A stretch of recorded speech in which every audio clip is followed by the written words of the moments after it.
I'm having a really nice day, really nice day, really nice day, really nice day, really nice day, really nice day, really nice day, really nice day.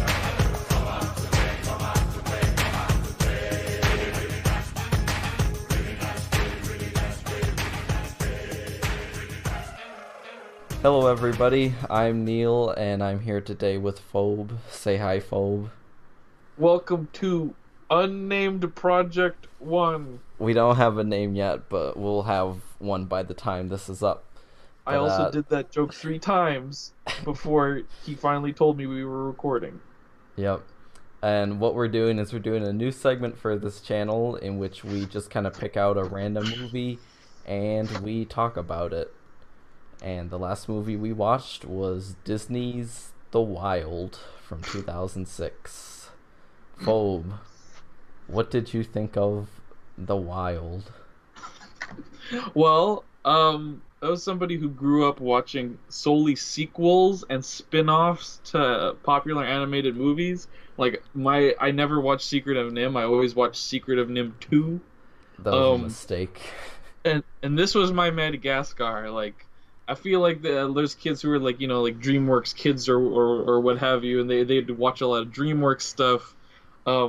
The only DreamWorks stuff I watched was like the stuff that didn't end up becoming big brand name stuff, you know, like El Dorado and whatnot, you know.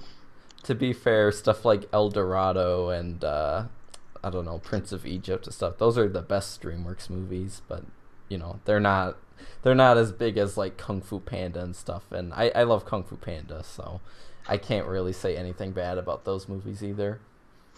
But yeah, this was my Madagascar, so I've watched this several times, and it definitely has not gotten better since I was a child.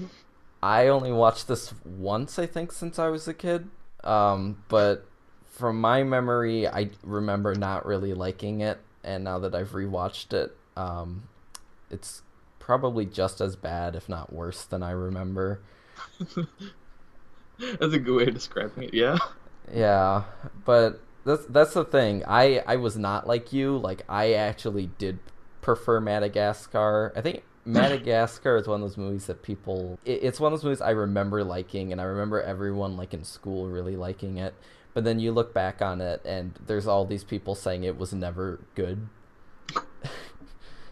And I believe them, but I still feel like because it was better than The Wild, I kind of had a more positive view on Madagascar, and that stuck with me since I initially watched it. I mean, I never hated Madagascar. I love Madagascar. It's just, for some reason, I never owned it. I owned The Wild, not Madagascar. So I only got to watch Madagascar like once.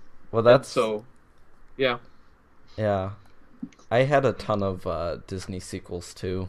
Just, like, all the terrible, like, it was because I have a lot of sisters, and they all really like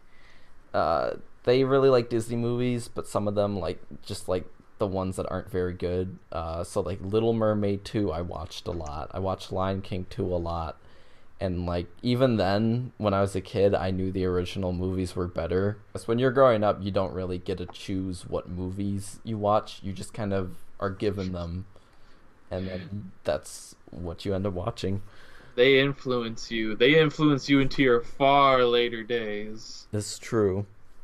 There's a lot of talk of eating people in this movie. A lot of definitions of, you know, who eats who, what it's like to eat people, that kind of stuff.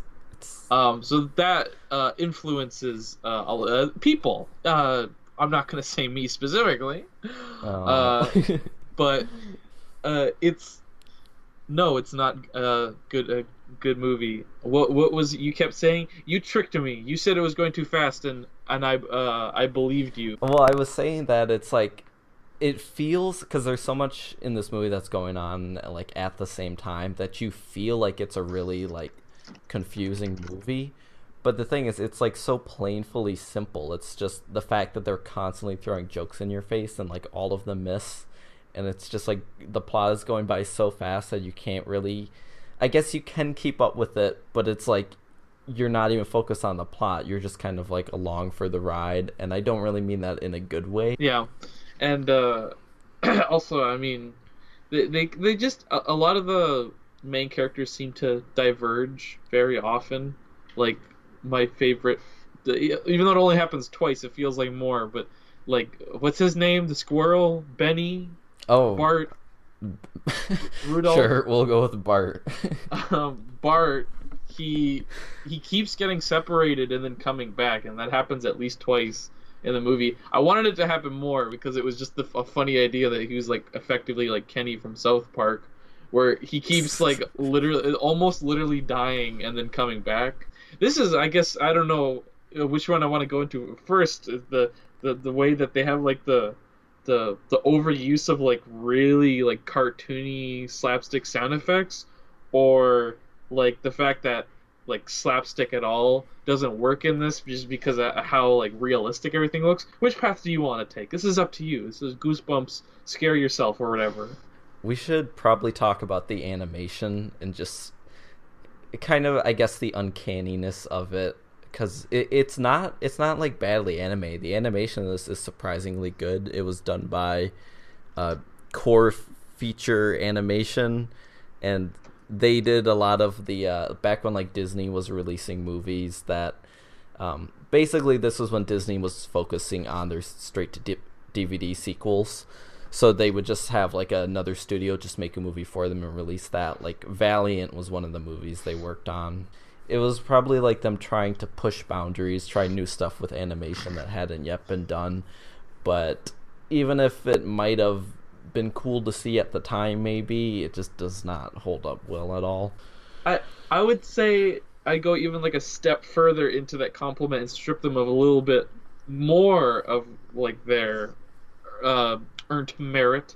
But it's like I'd say the animation is good, but everything else, it's like if the models are like super ugly, and like the CG and lighting, it has that really like when they were trying to make like video games more realistic, but they just couldn't get lighting right, so it's like everything's always like has a gross rim lighting to it. You know, Yeah, it's like World Doctors or something, where it's like somebody's constantly shining a bright light at them. I would say it just makes the characters look like dirty. And not and like have like realistic like fat deposits on their body, and like their muscles like jiggle and move and stuff. It's I just like know. yeah. Because I don't know if that's like a stylistic choice or they're trying to make it Stylistic super. implies there is a style. There's a style to it. No. There is that. This is like Unity. I went into the Unity shop before it existed and bought a bunch of made assets, then It's flipped not it an into a movie. appealing style, but it's a style. It's like the void, where it's like nothing is still something. Yeah, that's a good way to describe the wild. Um, but then I want to now talk about the overuse, because this kind of falls into the whole slapstick thing, in that the slapstick, it's like pretty much just in the sound effects, right? But they don't even do that right half the time, because half the time they use like realistic like crunching noises. So it's like Well, somebody will fall or get thrown up against a rock, and then it's like you can hear their body like reacting realistically, and they and fall down. You're just like, oh, that's you painful. hear the bones crunching. Like when he snaps that hamster's neck or whatever, it's Oh like he yeah, doesn't actually snap his neck, but it's like it's not realistic, but it's like not fun to listen to either. voiced Like, by Colin Cunningham of Red Letter Media. is that really him? That is him. You kept saying that. I thought you were joking. No, that's him.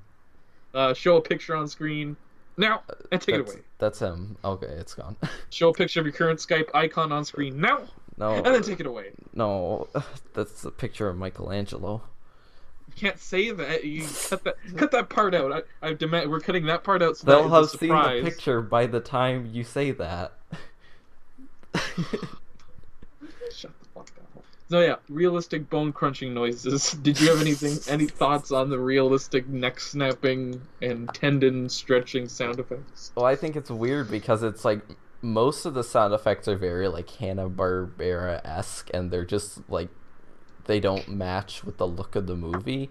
And to be fair, the bone crunching sound effects match the look of the movie much better, but it's less appealing for a kids movie. I don't know. It doesn't hold up as well. Like I know Madagascar is like no masterpiece by any means, but I feel like the looks of those characters in that movie like holds up over time, and it's because they didn't try to do all this like rendered realistic fur and stuff where it's just like no matter what you do it's not gonna look as good in a few years. What had I said? My famous, insightful quote was it looks like they had been drawn on paper before being turned into models. Well, yeah, and that's like something I guess like a lot Pixar I think kind of started that. Well, they started 3D animation kind of, but like they had the idea where if they're gonna make something 3D, they would make them look like cartoons where they were like hand drawn, and then they would translate them to 3D. Like that's what they did with The Incredibles. That's why like all of the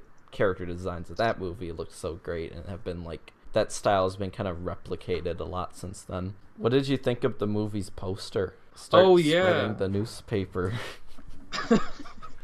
It doesn't make any like like you can hear it in my voice. I'm trying to like put into words how little sense that makes, but it's like it doesn't work on any level. What like first of all, what does the wild have to do with newspapers? And second of all, okay, they're in a city, but it's like spread the newspapers. It's just like a command that you like give to your paper boy. Well, I think it's funny because it's supposed to be like start spreading the news, like the New York song, but Okay. they added newspaper because newspapers are in New York, just New York, but. It's just funny because it's like, why do you have to say start spreading the newspaper then? Why can't you just say start spreading the news and that be your tagline? Maybe somebody in the office was like, all right, they came up with the tagline. It's like good enough. They're like, all right, I'll print it, right? And then this like overachieving but still not very smart like editor, he's like looking at it and he's like, I don't get it. News?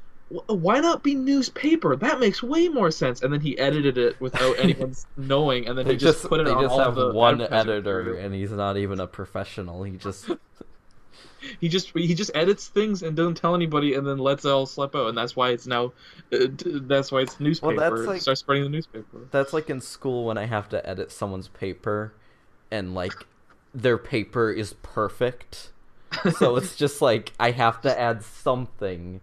So I just like find something really specific that's not even a problem. Like, I think it'd be better if you used this word. And then they just look at you like you're an asshole Well, because you are. What did you think of the voice cast? Well, as you discussed, Red Letter Media fame, right? Colin. Well, Uh, I mean, like the celebrity people. You're saying he's not a celebrity? He's kind of he's a YouTube celebrity now. What was it? Oh yeah, David Sutherland? Kiefer Right? Sutherland, the Lost Boy. He wasn't even lost. Nobody ever. He was there the whole time. I was looking at him. Lost Boys was the greatest movie ever to star Kiefer Sutherland. Oh, shit! I forgot about Stand By Me. Well, I'm just hoping that people will edit his voice from this movie into like an out of context clip from any of the Metal Gear Solid games That'd be for funny. hilarious effect. But yeah, they also had Robin Williams was the Quell in this. He actually did a fine job. I remember him being a lot more annoying, but while rewatching it, I kind of realized that like every character is pretty annoying.